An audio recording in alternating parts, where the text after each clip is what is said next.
All right, another race car update. So I'm sitting in the car Saturday, making race car sounds, but in all seriousness, we're mounting the seat and the pedal cluster and trying to get the dash and everything in here. There's so much to do with just the interior alone, let alone the outside of the car.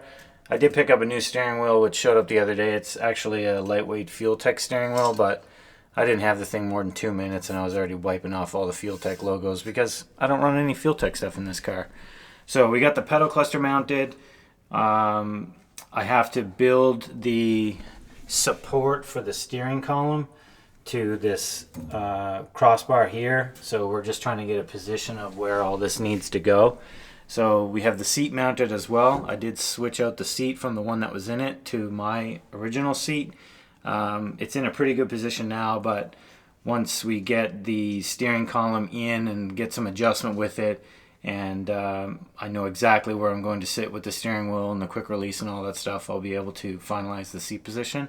It's all very close right now, which is really good because I can actually sit in here and pretend to shift and drive and all that. And speaking about shift, this shifter, for those that have been around for a while, we run a KDN shifter with the lockout. And this specific shifter is one of the original, first out to market shifters, as we were one of the guinea pigs to help Dave, the owner from KDN, hammer out the lockout and actually how it works. There's tons of these shifters out there now, and they're running in a lot faster cars than ours. But he's a local guy to us, well, a few hours away, but we're sending this back to him. It's going to get a little bit of refurbished because, again, it's one of the OG original shifters. So we're just going to get a few updates to it. May come back looking a little bit different. But we're pumped to run the shifter again. Again, the lockout saves basically you money shifting the car. So I'll just talk about it for a second.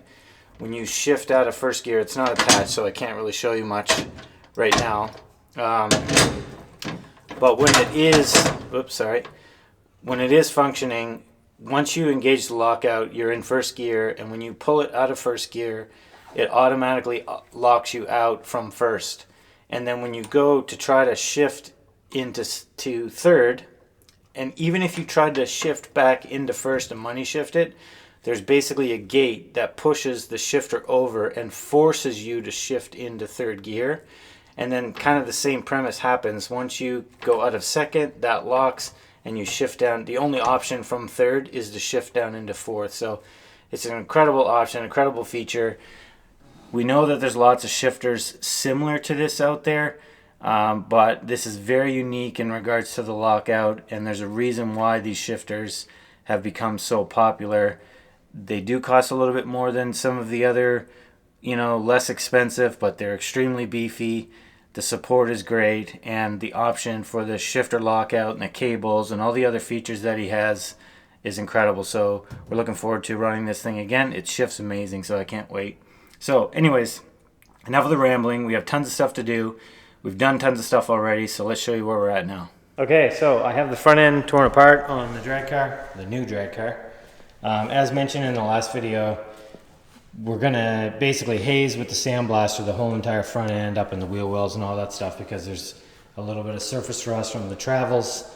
So we'll take care of all that, and because we were painting it anyways and all the grinder marks and everything that was in here, the easiest solution is to actually just hit it with the sandblaster anyways. One thing that is going to be addressed before I do that, they had mounted the battery on the passenger side, and I have a fuel cell that goes here. I don't want to rebuild that, so we're going to just cut this off. It's going to take a little bit of work to get that apart, but I'm going to cut all this off before we start sandblasting it. We have to take a few steps backwards in order to get forward momentum on this thing, but getting that cut off and getting all the front end sandblasted and etched and sealered and all the proper things to keep it from deteriorating away, we need to do all that before I want to start moving forward with it. So now the time to cut this apart and tape it up.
say most of all that will probably be all covered.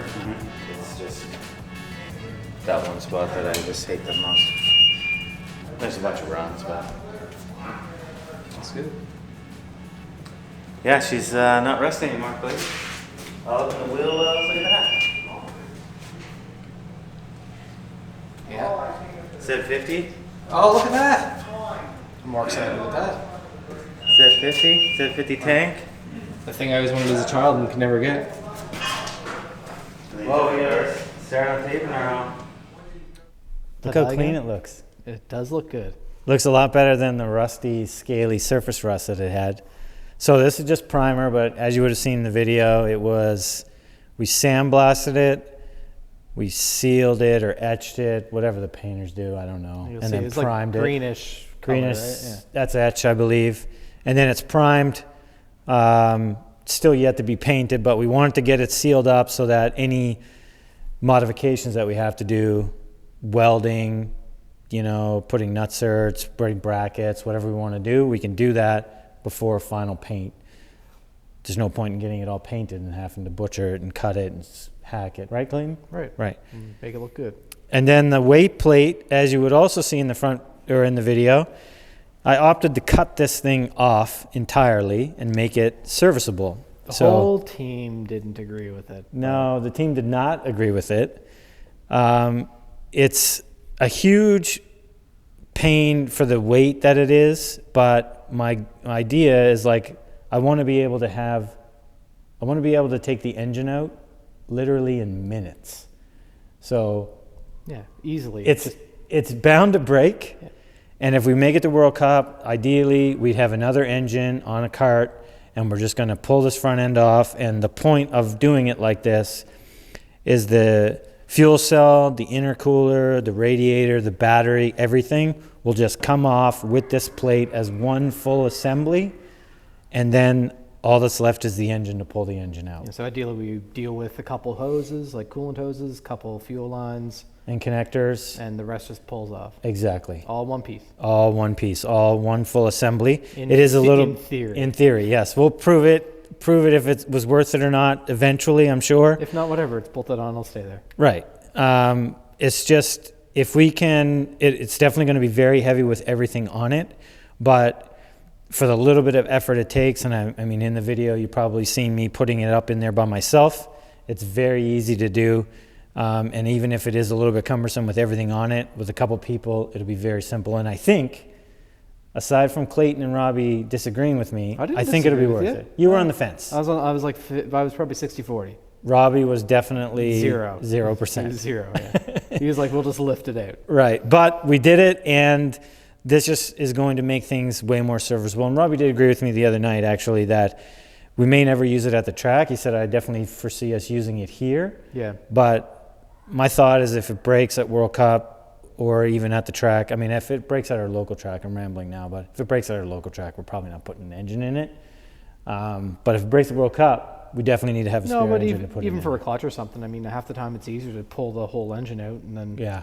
Anyway, yeah, we'll deal with that if it comes. So this will be eventually, you know, cleaned up, sandblasted, painted, all that stuff. But again, we're going to have tons of bracketry and modifications done to the plate before we can do that. So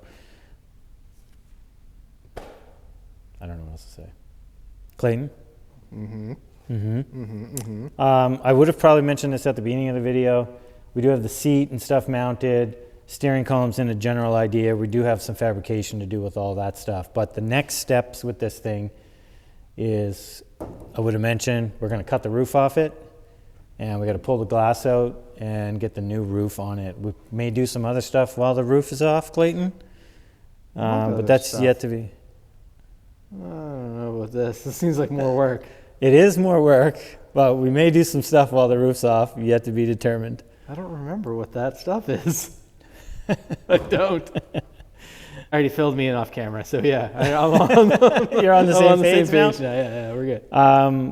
What you mentioned something else though about well, we started working on a couple things with the throttle engine. body. So the throttle body adapter. I mean, obviously the engine got to go together, but I do have a clip or two of the throttle. Yeah, body we'll show you a adapter little bit of what's going on with that. I am making some progress with it. I think I'm going to hand it off to Clayton to finish it.